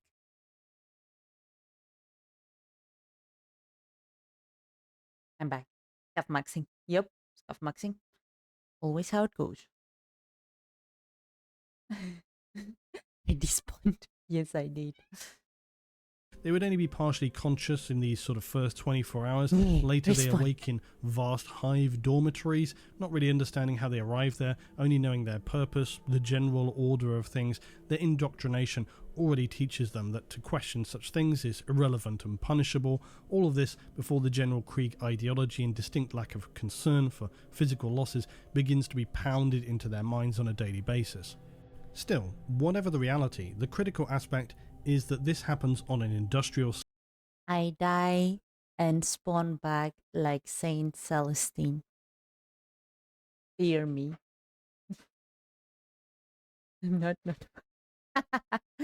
Scale, and no matter the process and means of achieving the material, vitae wombs suddenly sit at the lower to sump level of the ethical and moral scale. Such things are not something many are greatly troubled by in the 41st millennium. Either way, vitae wombs are not apparently a commonplace reality for the Imperium. In fact, they're seemingly the exception, not the standard. Thankfully. Well. The modern death corps of Krieg in M41 have maintained much of their outlook and doctrine from the centuries previous, when they fought through their bitter civil war. Its combat doctrine and cult of individual sacrifice are taught as being integral to the effectiveness and superior power of their regiments. In the days of the brutal civil war, the Death Corps simply could not afford to support those weaker individuals who fell behind, and so the nature of the Death Corps is unforgiving. It places emphasis on cooperation, but not support among the individual. Their primary approach continues to be, unsurprisingly, they never had support towards the individual. They never cared for the individual. They just cared of the whole army. As in, are we gonna be successful or not? They did not care. Are you, Luetin09, gonna be successful, or are you, Luetin02, gonna be successful? It was about all the Luetins, not about one Luetin. To deluge an enemy with overwhelming, unrelenting force, no matter the casualties. Their doctrine dictates that any battle where they have the capacity to fight and their willingness to die exceeds that of their enemy is a battle which is effectively a win by default. Any actions in between are just a means to an end, time and material attrition. Not dissimilarly to the Astartes, the Imperial Guard will use specific training practices for regiments, and the Death Corps are of course no exception. Unsurprisingly, they are somewhat more extreme than others in how this is implemented. From as soon as they're able to, those young members of the Death Corps are tested extensively, and even at this point failure and even fatalities are high. What happens to the failures? Unknown. Penal legions, Just let them rot. industrial servitude, servitors, or even perhaps again biological recycling back into the production of new Death Corps soldiers. It's all terrible. possible. As with so very much training within the Imperium, it's your standard fare of mental and physical endurance, breaking them down in every way possible, seeing who can survive. Survival upon Krieg itself, even below the surface, is no small thing, but for those who advance to the final stage of their training, this is where those remain will either become Death Corps or die.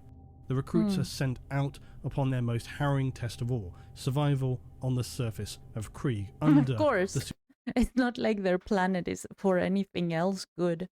It's destroyed. supervision of senior Krieg officers. The surface of Krieg continues to remain this nightmarish landscape of apocalypse even centuries past the end of the civil war upon the world. There was never any need to reclaim or repair it, so there it now stands, the annihilated scars of the world whose very name is war. And into this hellscape walk the new recruits for the Death Corps. They will spend many months out here, marching around the trenches and across the wastelands in freezing conditions. They'll walk through heavily irradiated zones and endure fallout storms. They're made to navigate the massive wreckage of ancient war machines, dig out old trenches in the freezing conditions, clear extremely dangerous minefields, and even fight out mock but live fire battles against other Krieg recruits where casualties, even fatal, will be taken. Only those who survive will be assigned to serve the greater good far across the galaxy in the most hellish Even for clones, this is brutal. This is really brutal. battles imaginable, to serve the Emperor and all planets of the Imperium as members of the legendary Death Corps of Krieg. Krieg. No glory, no Now, honor, if you're only thinking victory. this Yeah. is the end, Exactly what you guys were saying. No honor, no glory, only victory. That's all they care about. Only victory. Victory or death. Winning is of everything, course, exactly. no. We have plenty left to discuss when it comes to the Death Corps of Krieg. For those of you who will inevitably ask in the comments yet not watch to the end of this video, I will of course plan on discussing that little detail of the world of Vrax. But not yet. A new year approaches and a lot more content yet to come. The Death Corps of Krieg believe in a level of human sacrifice that few if any other regiments of the Imperial Guard can stomach. Despite the They just drop them like freaking pumpkin pies on Thanksgiving. Cornbread, it just disappears. fact that the Imperial way of war is to literally drown the enemy in a tsunami of human soldiers. For the more mainstream Imperial Guard though, they still believe in traits such as infantry morale, tactical retreats, waiting for charging assaults when, the odds are in your favour. By contrast, the Death Corps of Krieg and their terrifying apathy for human life is indoctrinated into them at a cultural, perhaps even genetic level. Other Imperial regiments will watch on in horror as the soldiers of Krieg willingly run into enemy fire that will literally tear them to pieces. Yet they still run headlong into the fight, for if one of them should secure their objective, all others who fell before were merely a necessary means to an end.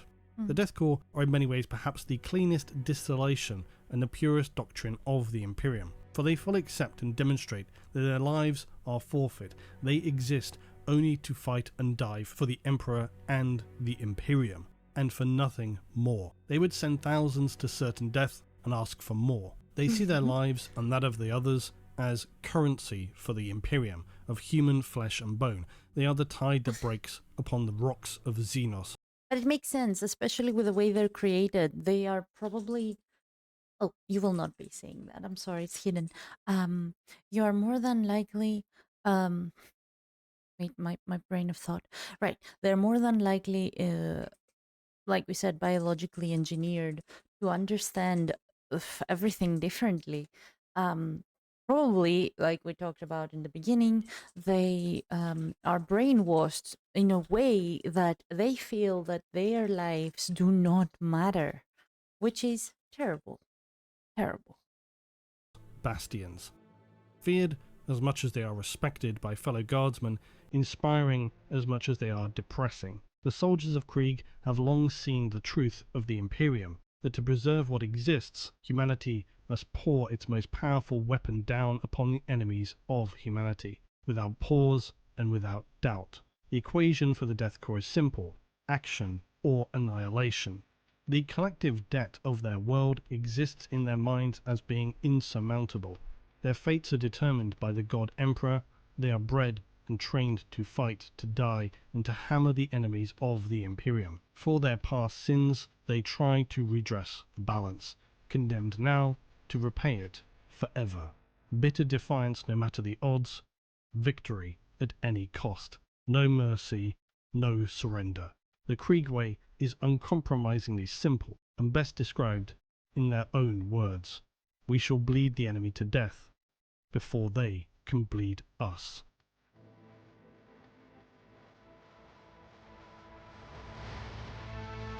It's a good bop. Good bop. Good bop.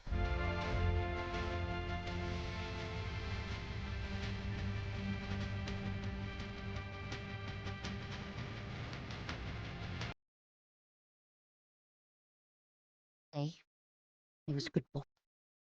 Good bop. I liked it. They're crazy mother fluffs. They're crazy as heck. They think weird. I, I can't say I understand why. I will not say I understand why because I don't. Um, but yeah, it's if I had to summarize deathcore for someone of Krieg, no, put that guy in there before I get shot at. um, I'd have to say they believe that the military is everything. Well, whether they like it or not, they're brainwashed to a new level. Yes, they're brutal to say the least. Orders are more important than lives. I do not want to know what the arts makers put in their head, and they and they agreed to keep on doing that. Jurten, your name still bothers me, but you have thousands of little Jurtens left behind. You will never be forgotten. It's human. It's their. Yeah.